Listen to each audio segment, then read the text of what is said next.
Every slice of prosciutto you've ever laid on a charcuterie board, every rasher of bacon that's ever hit a hot pan, every salami and bresaola and cured ham in human history, all of it traces back to a single technique developed in ancient Sumer around 4000 BC: salt and meat. That's it.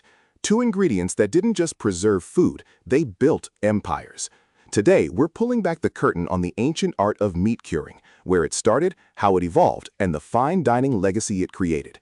And along the way, I'm going to show you a technique you can actually use at home that professional chefs use to produce silky, deeply flavored cured meats that rival anything you'd find in a Michelin-starred restaurant. Stay with me, because the moment I tell you what's actually happening inside that salt crust at the molecular level, it's going to change the way you think about meat forever. Let's go back roughly 6,000 years.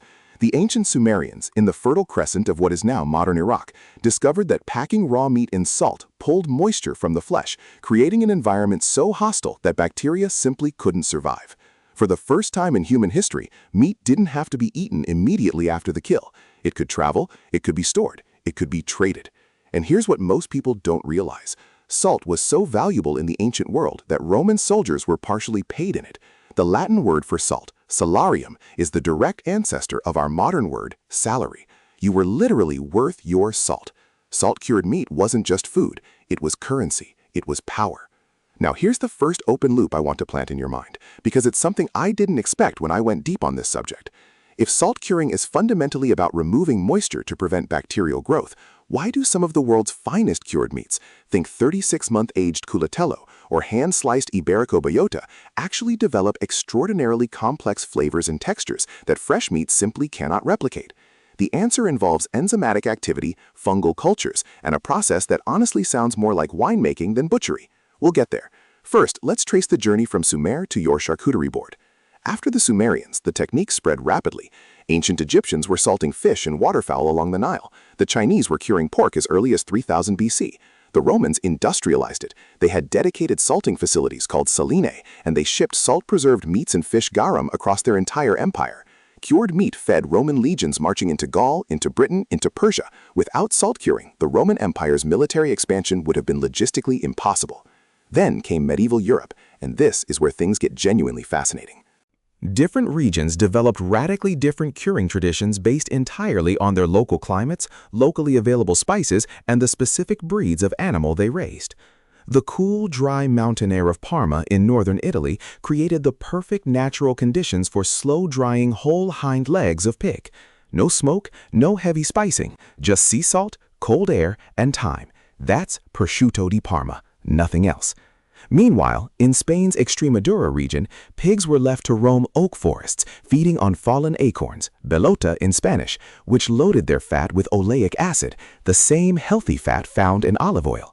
When those pigs were cured, the acorn-rich fat melted at lower temperatures, producing Jamón Ibérico de Bellota, a product so exceptional that a single leg can cost over $1,000. The curing technique was nearly identical to Parma. The result was completely different. That's terroir applied to meat. Now here's your butcher's secret, and this one is gold. Professional charcutiers at the finest restaurants don't just use plain salt when they cure. They use what's called an equilibrium cure. Instead of burying the meat in a mountain of salt and hoping for the best, you calculate the precise percentage of salt relative to the exact weight of the meat. Typically 2.25% to 2.75% salt by weight, and you apply only that amount. You vacuum seal the meat, refrigerate it, and let the salt slowly, evenly penetrate the entire piece over several days.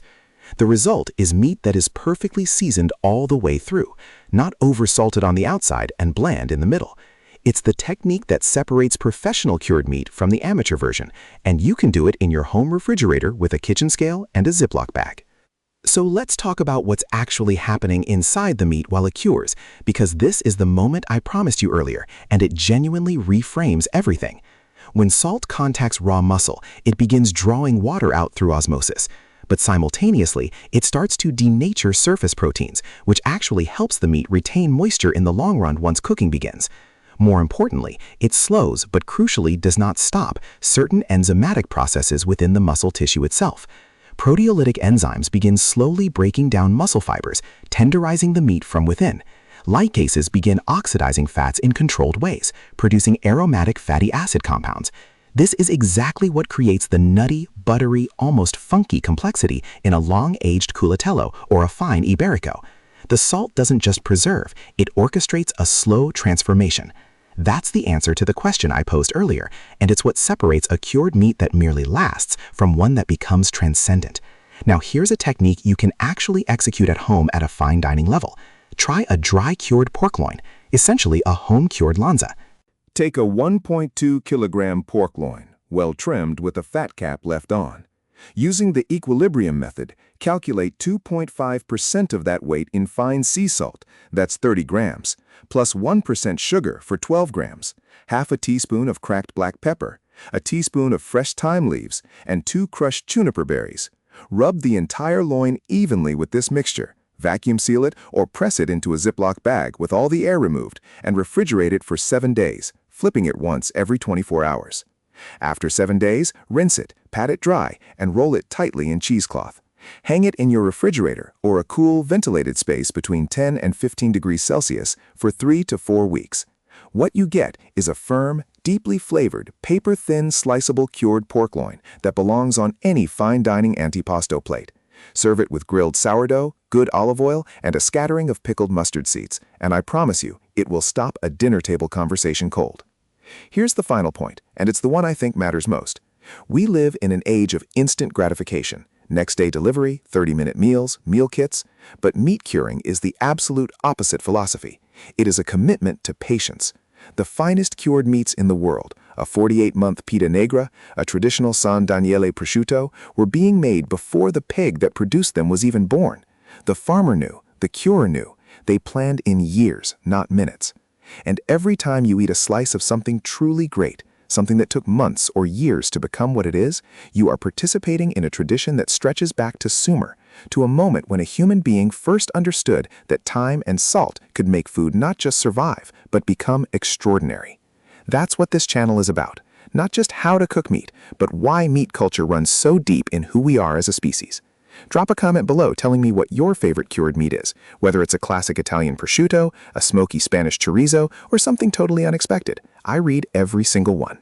Hit subscribe so you never miss a video, and next time we're going hands-on with one of the most intimidating but rewarding techniques in all of butchery. You will not want to miss it.